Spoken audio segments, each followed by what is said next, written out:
Vale, felicidades. Vaya victoria que has conseguido. Gracias, es una victoria que vale mucho, ¿no? Para este año además la primera y en casa pues todo es especial. Has tenido la sensación de que todo el mundo daba por hecho que estabas ahí, pero has atacado y has conseguido sacar esos metros. Sí, es difícil, ¿no? Pensábamos que igual se podría haber llegado al sprint, pero queríamos intentar antes en el repecho con Omar y bueno, ha arrancado, un burro le ha salido a por él y bueno, cuando le hemos pillado pues he intentado salir, he abierto un poco de hueco y bueno, y me ha salido.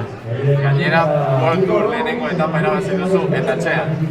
Bai, izan da espeziala da, ez, etxeko karrera, ilusia handia egiten dugun karrera da, etxeko jenden aurren eta lehenengo urteko lehenengo garaipena oso pozik. Eta orain zer, 25 urte eta ja irabazi duzu.